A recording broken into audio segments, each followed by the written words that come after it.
কি হতে পারে? What should we do? Will is the only way, তাই তো? আমাদের একজন বন্ধু 7 বছর লেগেছিল জাস্ট সিম্পল সম্পত্তি পাওয়ার জন্য। তো এরকম প্রবলেম কি হতে পারে আমাদের? হ্যাঁ, ওটা ডিপেন্ড করে অ্যাকচুয়ালি প্রপার্টি আপনার কি আছে, কোথায় আছে, কার কন্ট্রোলে আছে, এগুলোর উপর ডিপেন্ড করে। যদি লিটিগেশন থাকে বা প্রবলেম থাকে তাহলে অবশ্যই উইল করে রাখতে হবে, যেটা পেতে ছেলে মেয়েদের সুবিধা হবে। আর যদি কোনো লিটিগেশন না থাকে, সাপোজ আপনার একটা ফ্ল্যাট আছে, ফ্ল্যাটটা ফাঁকা আছে, আপনার ছেলে মেয়ে ন্যাচারালি ছেলে মেয়েই পাবে, ওটা নিয়ে কোনো প্রবলেম নেই।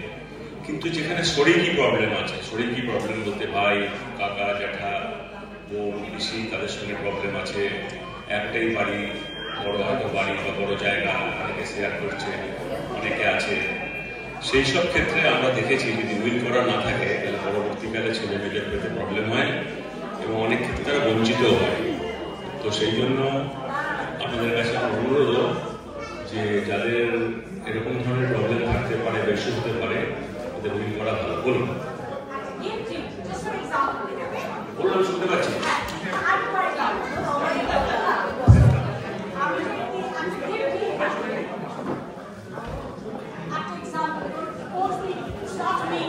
Just an example that one of the parent has done a gift deed without informing one child to the other child, and the parent is no more. What happens to that property? Question হচ্ছে gift did করা হলো, একজনকে দেওয়া হলো, আরেকজনকে দেওয়া হলো না। এটা আইন হচ্ছে আমাদের ভারতবর্ষের দেশের আইন, ভারতবর্ষের আইন হচ্ছে সবাই পাবে। গিফট ডিড করলে সেই গিফট ডিডটাকে এক্সিকিউশন করতে হবে, এটাকে রেজিস্ট্রি করতে হবে। ফার্স্ট কথা হচ্ছে সেই ডিডটাকে রেজিস্ট্রি করতে হবে। শুধু গিফট ডিড করলাম আর কোথাও কোনো একজনের কাছে রেখে গেলাম বা কোনো হাউসে রেখে দিলাম বা কোনো কোম্পানিতে রেখে দিলাম তাহলে হবে না। সেই হাউসকে বা সেই লোককে আগে সেটাকে রেজিস্ট্রি করতে হবে এবং সেটা ঠিক হাতে রাখতে হবে। ওটা একটা খুব ইম্পর্টেন্ট ব্যাপার। কেন বলছি? প্র্যাকটিক্যাল ব্যাপার বলছি। ধরুন আমি সাপোজ একজনের কথা বলছি, এক্স, আপনি বললেন তার একজনকে দিল গিফট করে, তাই তো? সে আর নেই, দুজন ভাই বোন একজনকে দিল, তাই তো? তো সেই গিফট ডিডটাকে আপনাকে রেজিস্ট্রি করে যেতে হবে এবং সেরকম হাউসকে বা সেরকম লোকের হাতে দিয়ে যেতে হবে যে সেটা যেন তার না থাকার পরে যেন সেটাকে সে এক্সিকিউট করতে পারে। অন্য ভাই কি করবে? সে কোর্টে যেতে পারে, তার রাইট কিন্তু আছে। ছেলে মেয়ের ক্ষেত্রে গিফট করে গেলেও বাবা মা দেখা গেছে গিফট করে যেতেই পারে যে যার বিয়ের প্রপার্টি শুধু ছেলে মেয়ে কেন, সাপোজ আমার প্রপার্টি আমি যাকে খুশি দিতে পারি, আমি আমার নিজের ছেলে মেয়েকে নাও দিতে পারি, আমি কোনো সমস্যায় দিতে পারি, অন্য লোককে দিতে পারি, এটা আমার ইচ্ছা, আমার জিনিস, আমার ইচ্ছে, আমি কাকে দেবো। কিন্তু আমাদের দেশের আইন হচ্ছে ইচ্ছা হলো থাকলেও যদি এটা খুব প্রপারলি হ্যান্ডেল করা না হয়, রেজিস্ট্রি করা, ঠিক হাউসে তাকে দেওয়া, মরে যাওয়ার পর ওটা বেরোয় এবং তারা যেন ওটাকে এক্সিকিউট করতে পারে, পাওয়ারফুল হাউস দিতে হবে। একটা যে কোনো একটা প্রপার্টি সেটা এক্সিকিউট করতে পারবে না, তো সে ছেলে অন্য লোকরা এসে নিয়ে নেবে, অন্য ভাই বোনরা এসে নিয়ে নেবে। তো কিন্তু অন্য যে ভাই বোন গিফট করলেও তার কিন্তু রাইট চলে যায় না, সে কিন্তু ক্লেম করতে পারে। এই হচ্ছে নিয়ম। ঠিক আছে, আমরা সবসময় রেডি আছি, always ready to give service. Thank you madam. ফাল্গুনের প্রশ্ন আছে, ফাল্গুনে চলে এসো। রাউডিনেস নয়, ভালোভাবে প্রশ্ন।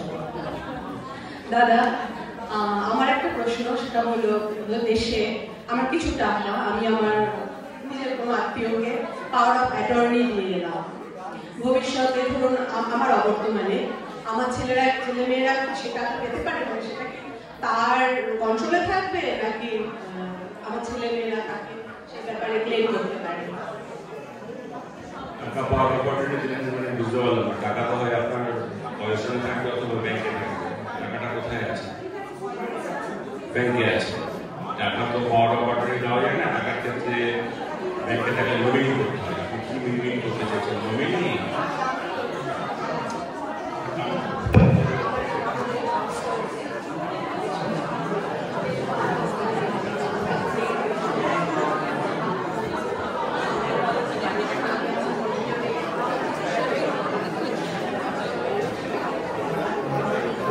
টাকা আপনার নমিনি কে আছে?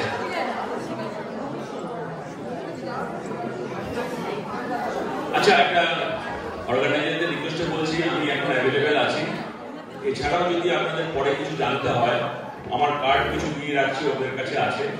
যদি আপনারা দরকার পড়ে আমাকে ফোন করবেন বা ইমেল করবেন, আমি আপনাদের জবাব দিয়ে দেবো। আর আমি এখন অ্যাভেলেবেল আছি, আপনাকে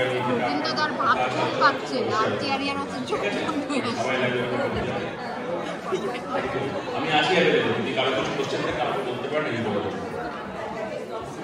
ধন্যবাদ সুচিত্রা। আমরা এবার আমাদের আসল প্রোগ্রাম শুরু করছি।